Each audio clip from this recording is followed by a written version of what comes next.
Meu pai trabalha como gerente de uma estação de metrô há 35 anos.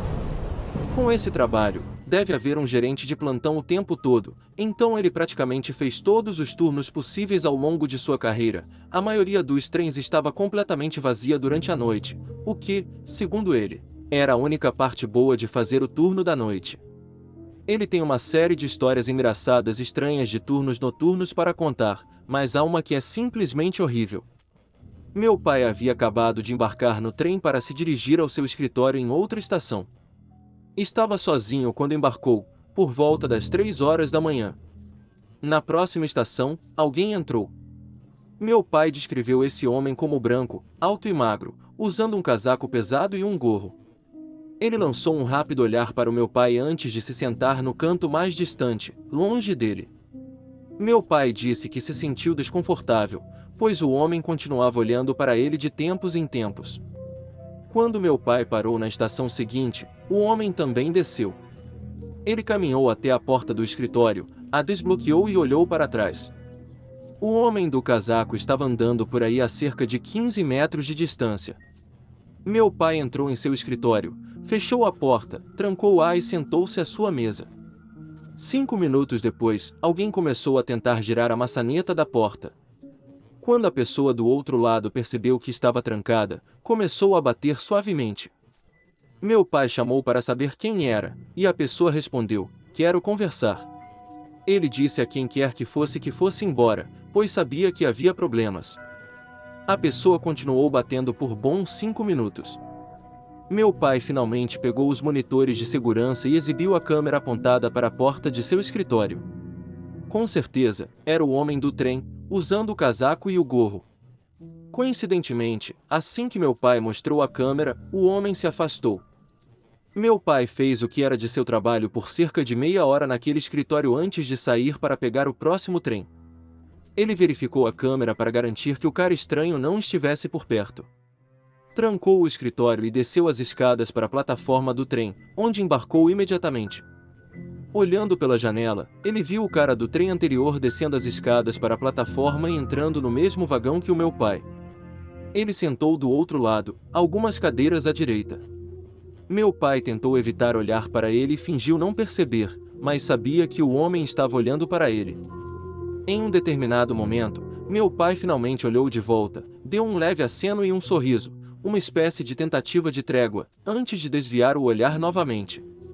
O homem o encarou durante toda a viagem até a próxima estação, mas meu pai nunca olhou para ele novamente após a primeira vez.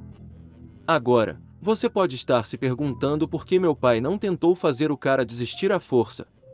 Bem, apesar de ser intimidador em tamanho, ele sempre foi um completo ursinho, sem latido e sem mordida. Além disso, ele tinha medo de que o cara estivesse armado e que qualquer movimento errado poderia levar à morte. Quando o trem parou na estação, meu pai praticamente correu até a saída, constantemente olhando por cima do ombro. E, sim, o homem do trem anterior o estava seguindo. Meu pai teve que encontrar o primeiro prédio público ainda aberto para tentar escapar. Ele encontrou um Wendy's que estava aberto, entrou e ficou sentado lá enquanto observava o cara o seguindo até a janela. O cara ficou na janela, parou e o encarou através do vidro por cerca de 10 segundos antes de virar as costas e atravessar a rua e depois andar pelo passeio. Meu pai disse que comeu, esperou um pouco mais e depois saiu do Wendy's para pegar o terceiro e último trem da noite.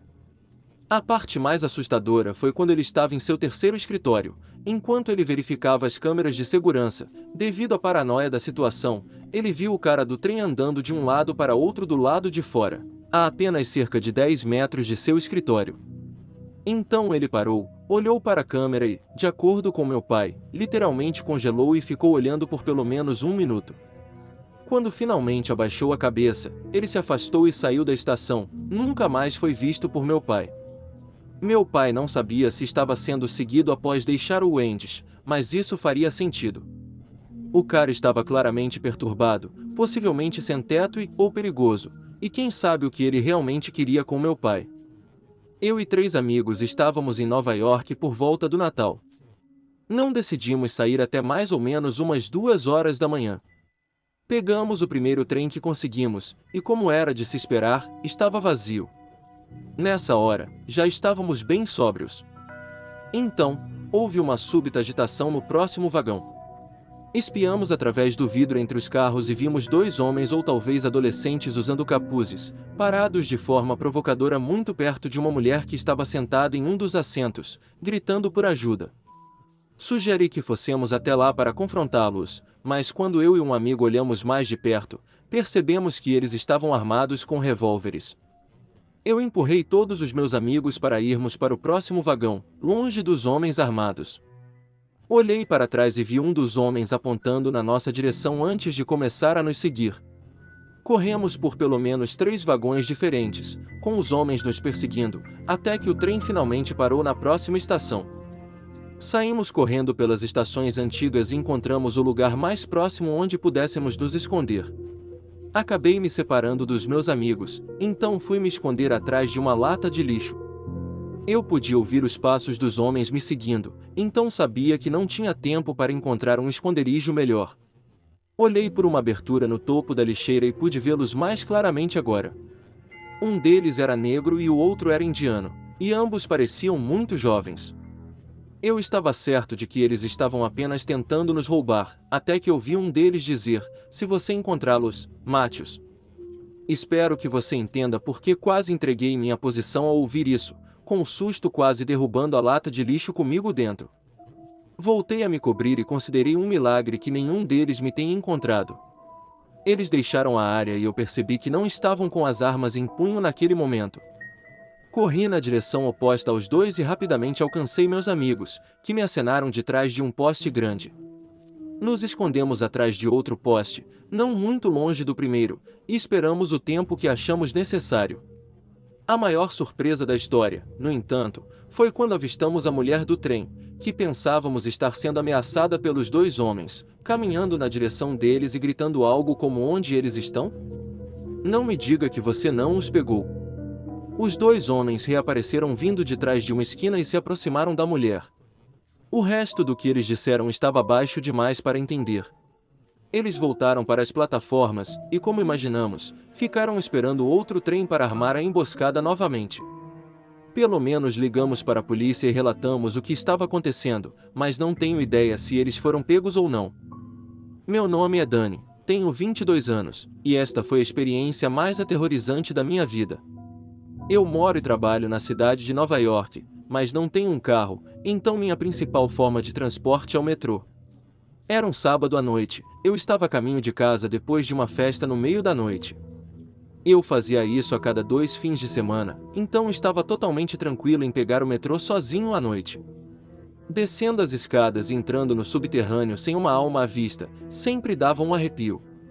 Esta estação específica era muito apertada, e enquanto eu caminhava, podia sentir como se estivesse sendo observado ou seguido, juntamente com o ocasional som de batidas ecoando de um local desconhecido. Eu estava adiantado para o trem, então sentei em um banco e esperei. Isso parecia algo saído de um filme de terror. Eu ouvi a exata frase: "Venha para cá, amigo." Havia alguém de pé nos trilhos dentro do túnel, esticando a cabeça para fora e olhando para mim. Era um homem sujo, eu diria que estava na casa dos 40 anos. Ele me deu um sorriso horrível, com pelo menos 3 dentes faltando, e eu podia perceber isso mesmo de onde estava sentado. Fiz o possível para não prestar atenção nele, mas ele não ia embora. Ria vindo de dentro do túnel, e então outro homem nojento surgiu com o rosto também para fora, dizendo-me para vir me juntar a eles no túnel. A maneira como eles me encaravam, no entanto, seus olhos nem se mexiam, como se a visão deles estivesse trancada em mim. Tentei fazer o melhor possível para ignorá-los e apenas esperar o trem. No canto do olho, percebi que um dos homens se afastou para dentro do túnel e voltou momentos depois com outro rosto. Tive que olhar novamente e vi um terceiro rosto, mas este estava curvado e sem vida, como se um dos homens estivesse segurando o rosto do cara. O som do trem se aproximando parecia que 1000 libras haviam sido retiradas dos meus ombros. Levantei-me, pronto para embarcar no trem, mas quando me aproximei da beirada da plataforma, quase vomitei ao ver a cena. Os dois homens estavam indo de volta para o túnel, com o segundo homem, que estava na parte de trás, segurando algo na mão. Bem na frente, Quase na plataforma, tinha uma cabeça decapitada. Eles desapareceram de vista dentro do túnel no momento em que o trem parou. Consegui entrar no primeiro vagão, planejando avisar o condutor. Mas não demorou muito depois de sairmos da estação. Não queria ficar mais um segundo naquele lugar. Quando o trem começou a se mover, vi pernas descendo as escadas até a plataforma, mas só isso.